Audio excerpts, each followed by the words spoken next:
We weren't able to obtain any visual markings using the mirror and flashlight.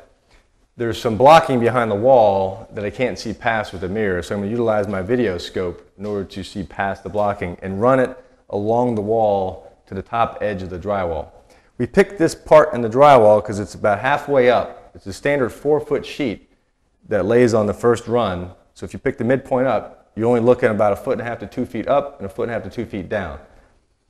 So I'm going to begin by sliding the video scope into the hole and sliding it up the wall and viewing the screen to see if there's any markings. If I happen to come across a marking, then I'll know where I can core in maybe a next hole to get a better look if I need to, or I might be able to see enough just through the video scope. And unfortunately on this one, there is no markings from edge to edge between the studs. So the next step would be is to go to the next stud spacing over and core a hole there to see if we can and work our way down the sheet of drywall to find the necessary markings that we need to find. Okay, now what we're going to do, while we were investigating with the mirror, we found the label that was approximately in this area up here. So I'm going to use my video scope to determine exactly how high up the wall and to get a better look at it.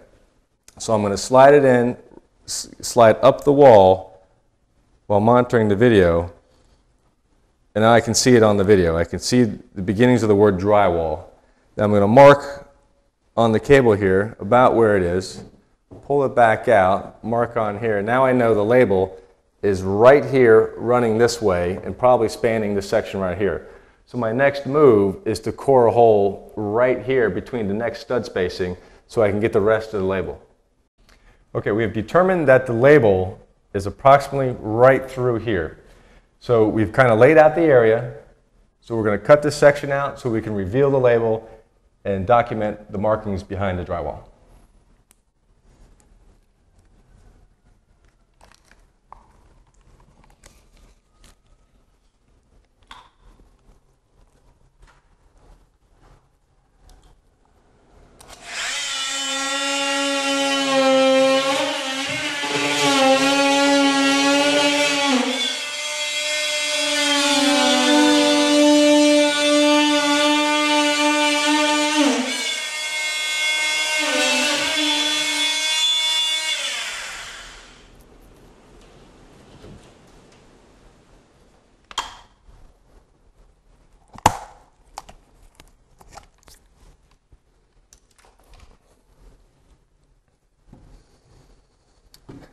And here we can see the label. This particular brand here, it's considered generic or unknown origin. It just has the 4 feet by 12 feet by ½ inch, and the word drywall is what we observed through this hole that spans right here. And that is typically the only marking on this particular type of drywall. Okay, here's where we're going to document exactly what we found. We're going to write down word for word, character for character, what we saw on a report sheet. Up here is where we saw the word drywall, so we're going to write that down. Here we have the rest of the label, so we're going to take a photo documentation of exactly what we got and where it's located. Now we're going to go ahead and patch the hole, and basically all-purpose adhesive caulk, just a small little bead right around the perimeter is all you really need.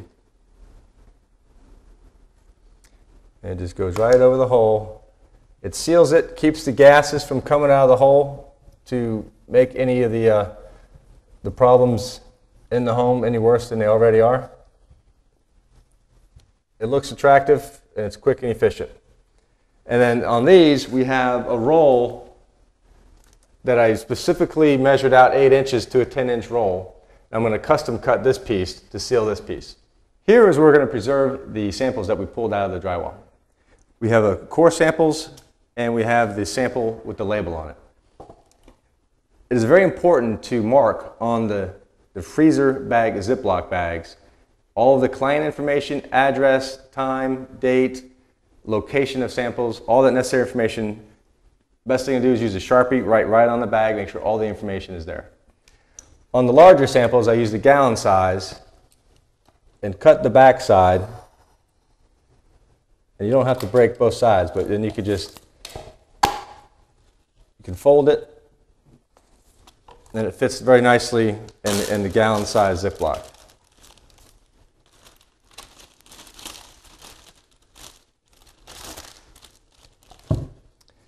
And for the 4-inch cores, I use the pint size. And make sure that as well has all the necessary information on it. And unlike this particular situation, make sure you fill out all the information first. That way it's nice, clear on a flat surface, so it's very legible. And you can either send those to the lab per the lab protocol instructions, or leave them with the homeowner for future reference. Thank you for watching our training video. If you have any questions, please consult the manual or contact us at ChineseDrywallScreening.com.